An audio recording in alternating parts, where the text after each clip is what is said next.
heel. We're going to start with the one, the only, the freshly tattooed Bo Bassett. Bo's got some ink now? Yeah. Bad boy Bo? Is he turning heel? Unlikely. Unlikely. He's already turned heel for some people. Some people are taking exception with how he's doing his recruiting process. CP, what do you think about how he has gone about this recruiting process, his unique way of doing it? Yeah, I think I've been thinking a lot about the different, we have a really special group of these high school kids. You got Marcus Blaze, who was the topic last week, and you got Jax, and you got Bo, and you've got Anthony Knox, and Luke Littledahl, who just graduated, D. Lockett, et cetera, et cetera. And the one thing I like about all these guys is just I feel like they give off they're so authentic. And I feel like for Bo, and it is for a while, I haven't really been reading the comments, and then I've been hearing a lot about it, about there's some naysayers, some people that take exception with how Bo has gone about his recruitment, and that, in December he releases a list of 80-some schools, and he's been slowly paring it down to now a mere 18. And it is certainly unique. And I think if any athlete did this in any realm, it would probably cause a little bit of, discussion or whatever, opposition maybe. But I think in a sport like wrestling, it maybe personifies it a little more, or exacerbates it is probably a better word, where it's a super traditional head down kind of sport. And it is certainly unique what he's doing. But I love that he's doing it. I think it's great. I think because it's great for him. It's what he wants to do. He is clearly having a lot of fun with his recruiting process, and this is how he wants to go about it. And there's, I understand the cynicism with his list, and the idea that, hey, some of these schools on here, how realistic is it that Bo Bassett is going to go there? Maybe not. Maybe it isn't. But he's going about it this way. The schools are involved, and I think what he's doing, not only here's what it would be an issue if Bo wasn't taking the mat and delivering every single time. This is a guy who has incredibly high goals and an incredibly high ceiling within the sport. And every time this guy takes the mat, you love watching this guy wrestle. He wrestles the way every club coach, every high school coach wants their kid to wrestle. He makes some mistakes, right? But he goes out there, he puts it on the line, and he wrestles extremely hard. And he's going about this in a way, it's like attention is a commodity. And for him, that's something he wants to, take advantage of. It's not for everyone. And so people in the comments like, what if everyone well, there's only one person that's doing this, right? And it's Bo Bassett. And what I think is great is I think it's true to him. And then you take the other side of the coin. You've got Marcus Blaze. Marcus Blaze, who could not be a hotter name right now, is so under the radar about everything he does. He is so low key, and this guy's the only wrestler in the top 100 that's not committed, right? And everyone else has been committed for basically months. And because that's just true to who Marcus is. He's not a big talker. He's not a big social media guy.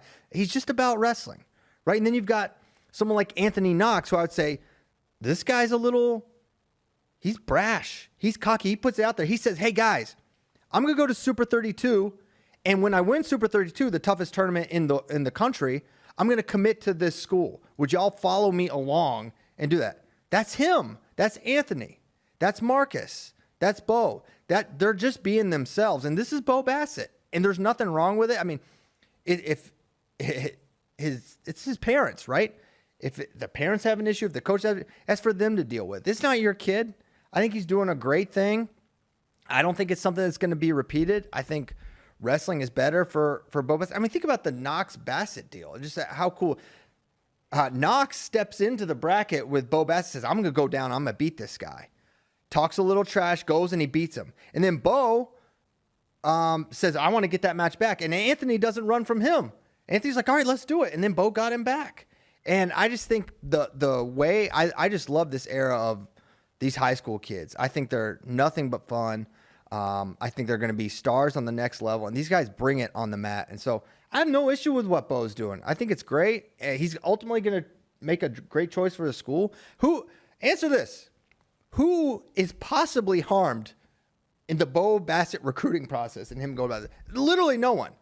There's a small faction, and I think online things get louder than they really are, and that's 100% what's happening with Bo here. I think it's a very, very small minority of Facebook boomers and maybe jealous people, but other than that, I think Bo's hitting a home run, just like Marcus, just like Anthony, just like Jax, just like D.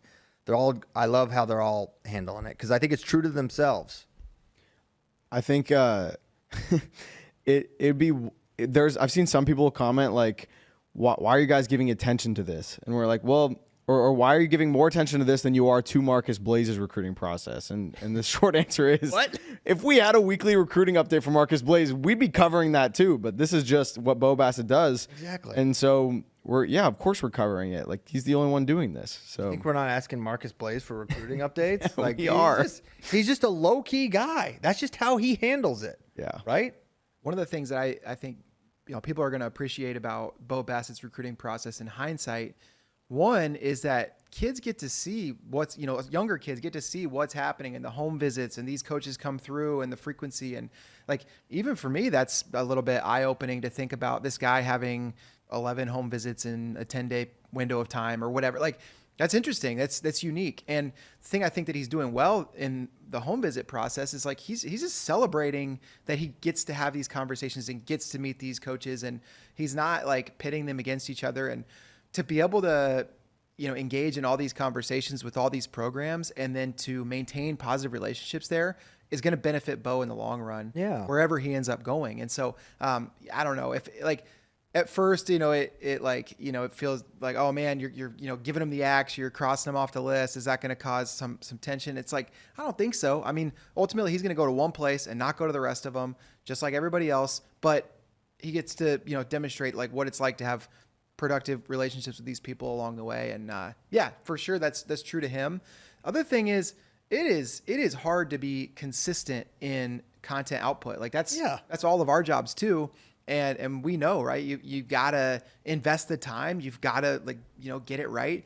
And he's doing that. He's got a real plan. He's consistent over time. And I think people don't think about the actual work that goes into that. He approaches his recruiting process and his social media platforms similarly to how he approaches his training. He's consistent and he does it maybe more than anyone. Yeah. Especially when you find something that's formulaic and repeatable, it kind of makes it easier on you too. And that's exactly what this is. It allows you to be more consistent while also like knowing that it's something people are interested in and keeping it's short. You said it's like showing kids what it's like to go through the recruiting process, but it's also showing kids what opportunities you have in the NIL landscape and how you can capture the limited attention that you have when you have it and use it to the fullest extent. I think he's the guy who's doing it the best out of anyone. For sure. I just hope all three Iowa schools last longer than Michigan. That's my only hope for Bo Bassett and wherever he goes. But a lot of talk about Bo Bassett. He is going to be at Who's Number One, correct, David? Yeah. Oh, yeah. And we know this because we just dropped our complete Who's Number One lineup yesterday. It's going to be an awesome event here in a week and a half. Bray, tell us just kind of a rundown quick about this lineup and why we should be excited. Well, we can get into the lineup, but while we're on the topic of Bo Bassett, it's a headline match. Yeah. It's going to be Bo Bassett, Daniel Zepeda rematch. The last time they wrestled was at Who's Number One last year, and at that point, Bassett was growing into 138 at the time, and Zepeda is a big 38. Now I think they're a lot closer to the same size. What do you guys think the rematch looks like? Well, man, I thought it was a weird match because it felt really competitive, and yet when the dust settled, Bo was pinned, and he was down kind of big when he got pinned. I think it was, to me, it reminded me of kind of a classic Bo Bassett loss where he almost was like doing too much. He was like I think he thought Zepeda was breaking when he wasn't broken yet. And if he rode him a little longer, I feel like tactically he could have wrestled that a little bit better and maybe have won that match last year, potentially. Now this year, I think it's gonna be tighter. I think they both know what each other brings. I think Zepeda has that knockout punch ability. He's a great athlete. He's got a lot of ways to score. He's a very entertaining wrestler. I think it's going to be a fantastic match. I expect it to be ultra competitive. I think Zepeda is going to be prepared. He wanted this match, right? And I love it. These guys don't. Zepeda could have dangled that win over Bo till Kingdom Come, right? He could have just never wrestled him again, and that's not what Daniel's like. And of course, Bo has wanted this match since the moment he got pinned. So now we're going to get it.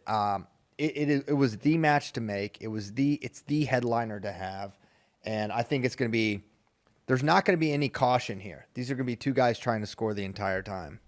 Yeah, I totally agree. And I think, you look at the year that Bassett's had, ultra consistent. He's winning everywhere he goes. I mean, hasn't taken a loss to a high school opponent since who's number one. So that's him. You would think that would mean he's the favorite in the match. And I do think he's the favorite in the match.